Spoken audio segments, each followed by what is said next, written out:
Assalamualaikum warahmatullahi wabarakatuh. Perkenalkan, saya Siva Merliana Ekacayani dari Prodi Akuntansi Universitas Yarsi dengan NPM 121202036. Pada video kali ini saya akan membahas mengenai mengolah data kuesioner di SPSS, yaitu data primer. Nah, sebelumnya saya akan menjelaskan dulu apa sih data primer. Data primer itu adalah data yang diperoleh atau dikumpulkan langsung oleh peneliti dari sumber datanya. Beberapa teknik pengumpulan data primer antara lain observasi, wawancara, dan penyebaran kuesioner. Selanjutnya, apa sih data kuesioner itu? Kuesioner adalah daftar pertanyaan tertulis yang ditujukan kepada responden. Jawaban responden atas semua pertanyaan dalam kuesioner kemudian dicatat atau direkam. Kuesioner merupakan metode pengumpulan data yang efisien bila peneliti mengetahui secara pasti data atau informasi apa yang dibutuhkan dan bagaimana variabel yang menyatakan informasi yang dibutuhkan tersebut diukur. Nah, di sini ada alur dari pengujian data primer di SPSS. Yang pertama itu ada uji statistik deskriptif. Yang kedua ada uji kualitas data yang dibagi menjadi dua, yaitu uji validitas dan uji reliabilitas. Yang ketiga ada uji asumsi klasik. Yang keempat ada uji regresi linier berganda. Yang kelima ada uji hipotesis yang dibagi menjadi dua, yaitu uji P dan F. Kemudian yang terakhir ada uji koefisien determinasi. Nah, pada video kali ini kita hanya akan membahas uji statistik deskriptif dan uji kualitas data. Kemudian saya akan menjelaskan apa itu statistik deskriptif.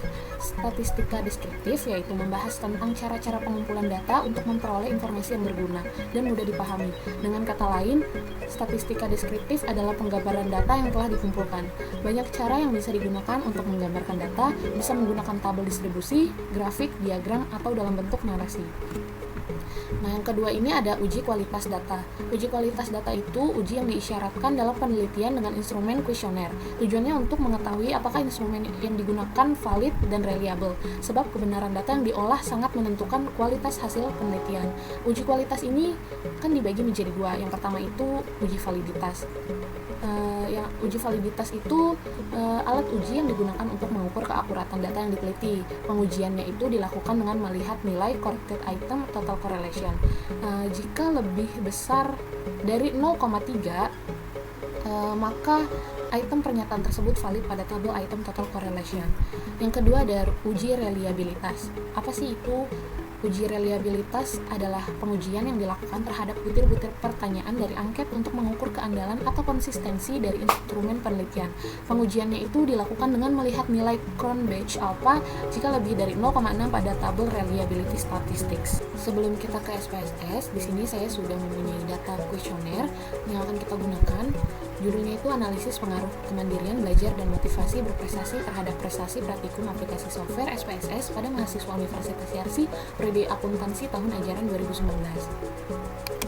Selanjutnya di sini kita mempunyai 3 variabel. Variabel yang pertama itu kemandirian belajar atau X1 dan yang kedua itu motivasi berprestasi atau X2. Nah, di sini itu keduanya itu adalah independent variable. Yang terakhir ada prestasi praktikum aplikasi software SPSS atau Y. Di sini adalah dependent variable. Selanjutnya, nah di sini ada indikator dari setiap variabel. Dari variabel kemandirian belajar, indikatornya ada mampu bekerja sendiri dari tercermin dari pertanyaan 1 dan 2, kemudian menguasai keahlian dan keterampilan belajar tercermin dari pertanyaan 3 dan 4, bertanggung jawab tercermin dalam pertanyaan 5 dan 6. Variabel kedua motivasi berprestasi. Yang pertama itu mempunyai tanggung jawab, pertanyaan dari 1 dan 2 membutuhkan umpan balik tercermin dari pertanyaan 3, 4, dan 5. Yang terakhir ada variabel prestasi praktikum aplikasi software SPSS. Yang pertama itu ada inovatif tercermin dari pertanyaan 1 dan 2. Yang kedua ada berorientasi untuk sukses tercermin dalam pertanyaan 3, 4, 5, 6, dan 7. Nah, di sini ada keterangan. Keterangannya itu pertama 1 sangat tidak setuju, 2 tidak setuju, 3 netral, 4 setuju, dan 5 sangat setuju. Nah, di sini udah ada pertanyaan-pertanyaannya. Kita langsung ke SPSS-nya. Di sini saya sudah memasukkan data yang akan kita gunakan. Nah, sebelum itu saya ingin menjelaskan apa sih dari B01, B02 dan sebagainya. Jadi di sini adalah kode. B itu untuk kode dari variabel. Tadi kan kita punya 3 variabel. Nah, B ini untuk variabel kemandirian belajar. Nah, kalau M ini untuk motivasi berprestasi. Terus di sini kita ada W itu untuk variabel prestasi praktikum aplikasi software SPSS. Nah, kalau untuk nomornya ini 1, 2 dan sebagainya itu adalah nomor pertanyaan yang ada di soal tadi.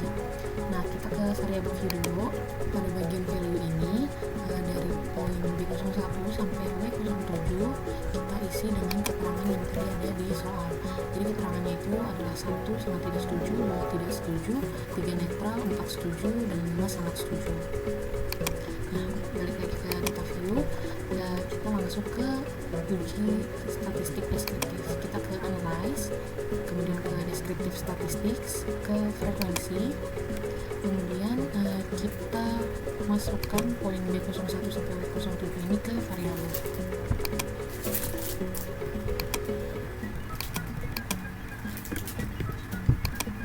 Nah, kita pindahkan, kemudian kita ke statistics.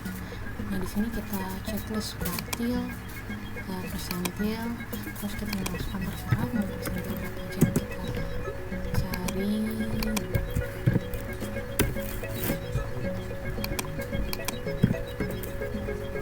Nah, kemudian kita checklist juga bagian median, modus, dan sum. Kemudian setelah udah kita checklist, yang kita mau klik continue. Nah, di sini bisa kita langsung klik OK. Jadi ini adalah hasil dari statistik deskriptifnya. Di sini kita bisa lihat datanya. Jumlah datanya itu ada 171. Kemudian missing atau kesalahannya itu 0. Nah, di sini kita bisa melihat ada median, modus, sum, dan persentil. Nah, kita ke bawah, di sini ada tabel dari setiap pertanyaan. Nah, tadi kan B01 itu variabel dari kemandirian belajar. Nah, pertanyaan 01 itu tadi saya tidak merasa tergantung untuk mengerjakan tugas dengan teman-teman. Nah, di sini kita bisa melihat frekuensi yang memilih sangat tidak setuju adalah 4 orang, tidak setuju 16 orang, netral 44 orang, setuju 70 orang, sangat setuju 37 orang. Nah, di selanjutnya juga seperti itu. Nah, kita balik lagi ke datanya, kita next ke uji selanjutnya. Jadi kan ada uji kualitas. Nah, itu dibagi dua, jadi ada uji validitas dan uji reliabilitas.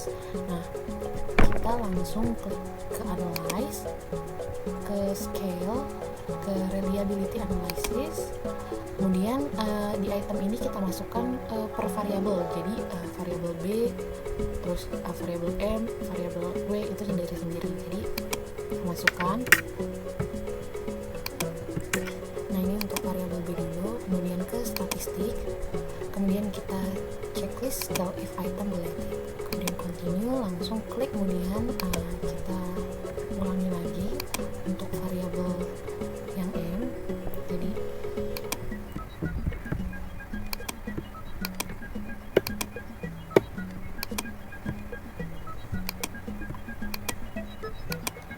kita seperti ini, ke statistik, terus checklist scale if item related, kemudian oke.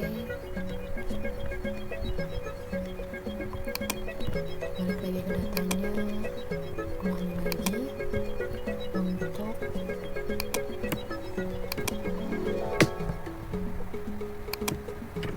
variabel W. Sekarang kita ke variabel W. Kita ulangi, continue. Nah, jadi di sini adalah hasil dari uji validitas dan reliabilitas dari kuesioner yang tadi. Nah, di sini kita bisa baca hasilnya. Nah, kan seperti yang sudah saya jelaskan pertama, apakah suatu item itu valid atau tidak, kita lihat dari corrected item total correlation-nya. Jika dia lebih dari 0,3, maka item tersebut atau pertanyaan tersebut valid. Nah, kita lihat di sini. Jadi ini adalah variabel B, berarti adalah variabel kemandirian belajar. Di sini kita lihat dari B01 sampai B06. Di sini corrected item total correlation-nya itu lebih dari 0,3 semua. Jadi artinya item ini atau pertanyaan ini valid. Jika valid berarti pertanyaan dapat digunakan. Nah, untuk uji reliabilitasnya kita lihat di Cronbach Alpha. Nah, yang sudah saya jelaskan di awal, jika lebih dari 0,6 maka data tersebut reliable, item tersebut reliable. Nah, di sini hasilnya adalah 0,767 yang berarti item tersebut reliable. Variabel tersebut reliable. Untuk yang variabel B, kemandirian belajar. Nah, kita lanjut ke variabel M. Variabel M itu adalah motivasi berprestasi. Nah, kita lihat di sini corrected item total correlation-nya. Di sini datanya lebih dari 0,3 semua, yang berarti itu item N01 sampai N05 ini adalah valid, berarti pertanyaannya dapat digunakan. Kita lihat ke reliability statistiknya lebih dari 0,6 yaitu 0,818, yang berarti variabel tersebut reliable. Jadi untuk variabel M atau motivasi berprestasi itu datanya reliable dan valid. Kita next ke variabel terakhir yaitu variabel W. Variabel W itu tadi adalah prestasi praktikum aplikasi software SPSS. Nah, di sini kita lihat corrected item total correlation-nya juga. Di sini lebih dari 0,3 semuanya dari setiap item. Nah, berarti pertanyaan dari variabel W ini valid itemnya dan pertanyaannya dapat digunakan. Nah, kita lihat ke reliability statisticsnya, yaitu 0,778 yang berarti lebih dari 0,6, dan itu juga berarti variabel ini reliable. Sekian dari saya, kurang lebihnya mohon maaf. Wassalamualaikum warahmatullahi wabarakatuh.